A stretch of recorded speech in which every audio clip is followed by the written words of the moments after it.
नमस्कार किसान भाइयों, आज के इस वीडियो के अंदर आप सभी का दिल से स्वागत है। किसान भाइयों, बारिश के मौसम में इतने सारे फंगस आते हैं और इन सारे फंगस के ऊपर बेस्ट वाले फंजीसाइड कौन से है, ये आपके मन में अगर सवाल होगा तो आज का ये वीडियो आपकी बहुत सारी मदद करने वाला है और इस मदद के बदले आपको सिर्फ एक लाइक करना है। तो चलिए बिना किसी देरी के शुरुआत करते हैं आज के इस वीडियो की कि भाई बारिश के मौसम में कौन से वाले बेस्ट फंजीसाइड हमें इस्तेमाल करने चाहिए। तो यहाँ पे बारिश में जो फंजीसाइड हम इस्तेमाल करने वाले, उसी के साथ साथ आज की खास बात में हम आपको बताएंगे कि वायरस के लिए कौन सा वाला खास चीज आप इस्तेमाल कर सकते हैं। तो इसीलिए वीडियो को अंत तक ध्यान से देखना, वीडियो दौड़ाने की कोशिश मत करना क्योंकि गड़बड़ हो जाएगा। तो सबसे पहले बारिश के मौसम में कितने प्रकार के रोग आते हैं उनकी लिस्ट बनानी पड़ेगी और फिर बाद में उनके ऊपर बेस्ट काम करने वाले कौन कौन से फंजीसाइड है ये जानेंगे। तो सबसे पहले वाला जो फंगस है वो आता है डाउनी मिल्ड्यू। ठीक है, डाउनी मिल्ड्यू आता है और साथ ही साथ आता है लेड ब्लाइट। तो लेड ब्लाइट के ऊपर भी काम करने वाली हमें दवाइयां चाहिए होगी बेस्ट वाली। ठीक है, तो इसी के साथ साथ पाउडरी मिल्ड्यू भी आता है। ठीक है, पाउडरी मिल्ड्यू और साथ ही साथ क्या आता है, यहाँ पे अर्ली ब्लाइट भी आता है। ठीक है, अर्ली ब्लाइट के बारे में भी अभी हम जानकारी लेंगे और साथ ही साथ यहाँ पे हम आज की खास बात भी आपको बताने वाले हैं। तो यहाँ पे मैं शुरू करने से पहले थोड़ा परिचय इन रोगों का कर देता हूं आपको कि भाई ये जो डाउनी मिल्ड्यू होता है, डाउनी मिल्ड्यू के जब भी आता है वहां पे क्या होता है, पत्तियों के ऊपर पीला धब्बा आता है और उसी धब्बे के एग्जैक्ट नीचे, पत्ती के नीचे की तरफ क्या होता है, सफेद रंग का फंगस होता है, उसको कहते हैं डाउनी मिल्ड्यू। ठीक है, लेड ब्लाइट किसे कहते हैं, पत्ती के ऊपर काले रंग का बड़ा आकार का अगर धब्बा दिखाई दे तो उसको हम कहते हैं लेड ब्लाइट। ये तो आपको समझ में आ गया। साथ ही साथ पाउडरी मिल्ड्यू भी सफेद रंग का फंगस होता है डाउनी मिल्ड्यू की तरह, लेकिन बहुत सारे किसान क्या करते हैं, डाउनी मिल्ड्यू और पाउडरी मिल्ड्यू के बीच कंफ्यूजन तैयार कर लेते हैं और डाउनी मिल्ड्यू आया तो पाउडर मिल्ड्यू की दवा चलाते और पाउडर मिल्ड्यू आया तो डाउनी मिल्ड्यू की दवाई चलते। तो ये करना नहीं है, अच्छे से समझ लेना है। पत्ती के ऊपर वाला जो हिस्सा होता है, ठीक है, पत्ती के ऊपर वाले हिस्से को अगर सामने से देखे तो वो सफेद रंग का फंगस दिखाई नहीं देता है अच्छी तरीके से, लेकिन जैसे ही पत्ती थोड़ी टेढ़ी कर लेते हो तो वो सफेद फंगस दिखाई देता है। तब पत्ती के ऊपर अगर सफेद रंग का फंगस दिखाई दे तो उसको कहते हैं पाउडरी मिल्ड्यू। और साथ ही साथ अगर आपके पत्ती के ऊपर बड़े बड़े आकार के, गोल गोल आकार के अगर पीला रंग का धब्बा दिखाई दे तो उसको हम कहते हैं अर्ली ब्लाइट। यहां तक हो गई पहचान। अभी हम बात करेंगे कि भाई बेस्ट फंजीसाइड कौन सा है और खास बात में वायरस के लिए। तो भाई बेस्ट फंजीसाइड के तौर पर आपको एक बात बता देता हूं, यहाँ पे दो चीजें, एक प्रिवेंटिव के तौर पर और एक आने के बाद क्या कौन से वाले फंजीसाइड बेस्ट हो सकते हैं उसके तौर पर। तो यहाँ पे मैं प्रिवेंटिव के तौर पर कुछ चीजें बताऊंगा। सबसे पहले प्रिवेंटिव वाली दवाइयों के नाम बताऊंगा, यहाँ पे लिखने जाएंगे तो बहुत सारा ब्लैक बोर्ड भर जाएगा। और भाई क्यूरेटिव के तौर पर मतलब आने के बाद हमें क्या करना है उसका भी यहाँ पे एक सोल्यूशन हम देंगे। आपको एक बात मैं पहले बता देना चाहता हूँ कि जो दवा पाउडरी मिल्ड्यू और अर्ली ब्लाइट के ऊपर काम करती है वो दवा लेड ब्लाइट और डाउनी मिल्ड्यू के ऊपर काम नहीं करती है, और जो दवा डाउनी और लेड ब्लाइट के ऊपर काम करती है वो पाउडरी मिल्ड्यू और अर्ली ब्लाइट के ऊपर काम नहीं करती है। इसको पहले समझ लो। इन दोनों की दवाइयां अलग अलग है। रेयरली ऐसा होता है कि एक हाथ फंजीसाइड दोनों के ऊपर काम कर सके, रेयरली होता है। ठीक है, तो डाउनी मिल्ड्यू और लेड ब्लाइट के लिए प्रिवेंटिव के तौर पर सिस्टेमिक में कौन कौन सी दवाइयां काम करती है, एक्रोबेट काम करता है, एलियट काम करता है, करजेट काम करता है, सेक्टिन, मेलोडियो, झैम्प्रो, इक्वेशम प्रो, इस तरीके की दवाइयां, सिस्टेमिक वाली दवाइयां काम करती है।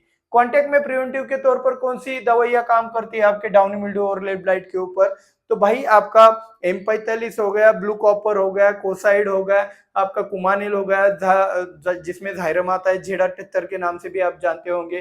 जेडा 78 भी काम करता है प्रिवेंटिव के तौर पर कॉन्टेक्ट एक्शन में। साथ ही साथ जो कैप्टन आता है वो भी काम करता है, मतलब डाइथायोकार्बामेट ग्रुप के सभी दवाइयां प्रिवेंटिव के तौर पर काम करती है।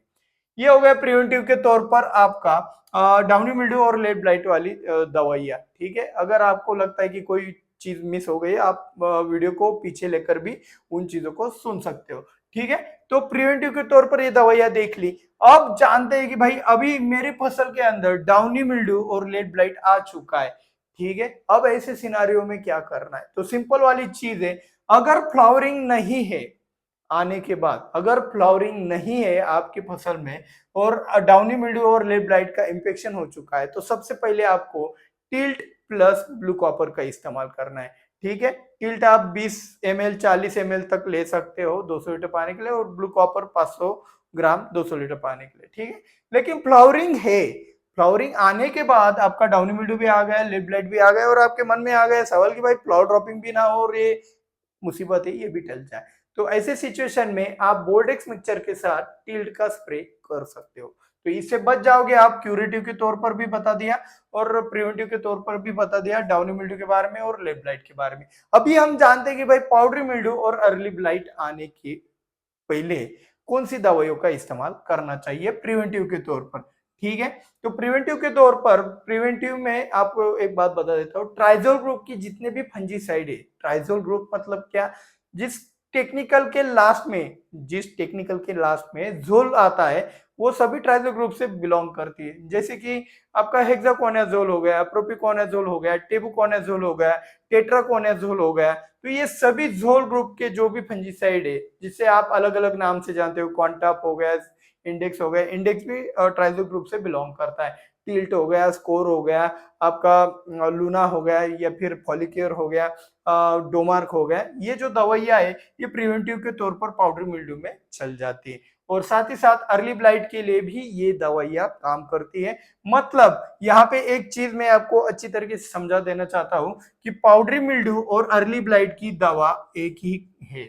मतलब जो दवा पाउडरी मिल्ड्यू के ऊपर काम करती है वही दवा अर्ली ब्लाइट के ऊपर भी काम करती है, और जो दवा डाउनी मिल्ड्यू के ऊपर काम करती है वही दवा लीफ ब्लाइट के ऊपर भी काम करती है। इसलिए इनको अलग अलग कंसिडर मत कीजिएगा ट्रीटमेंट के वक्त। ट्रीटमेंट के वक्त एक दवा, मतलब ये दोनों प्रॉब्लम अगर आपके फसल में आ चुके हैं तो एक ही दवा इनका काम कर सकती है।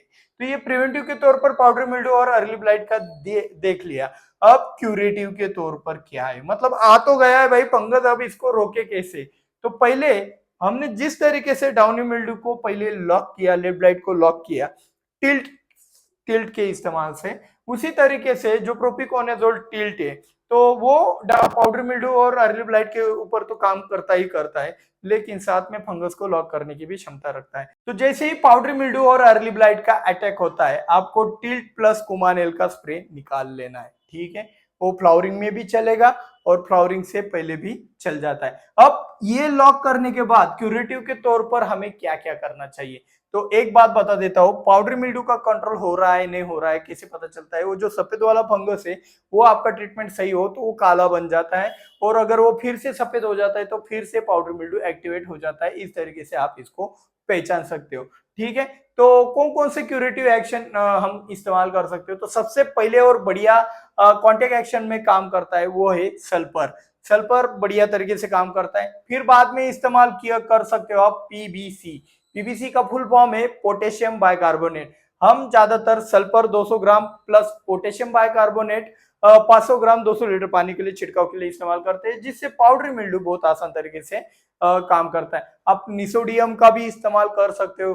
टोपाज क्यूरेटिव में बढ़िया तरीके से काम करता है, और बोनस बायर का जो बोनस आता है उसका भी इस्तेमाल आप क्यूरेटिव के तौर पर कर सकते हो। लेकिन यहाँ पे एक खास बात बताने से पहले एक बात बता देना चाहता हूँ, कोई भी रोग आता है तो सबसे पहले टिल डालकर अपनी फसल को प्रोटेक्ट कीजिएगा।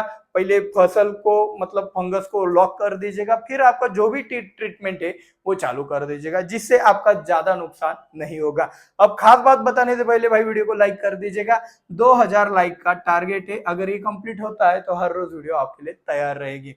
तो सबसे पहली वाली बात, आज की खास बात में हम वायरस के ऊपर बात करेंगे कि कैसे वायरस के लिए आप बारिश के मौसम में काम कर सकते हो। तो एक बात बता देना चाहते हैं कि अगर बारिश के मौसम में अगर आपकी फसल में वायरस आता है तो उसके लिए आपको सिंपल वाली चीज करनी है कि जितने पौधे दिखते हैं वायरस के, उन पौधों को पहले उखाड़ कर फेंक दीजिए। और जिस दिन आपको पौधे दिख गए उस दिन अगर फसल में फ्लावरिंग स्टेज नहीं है तो ब्लू कॉपर का स्प्रे चलवाइए।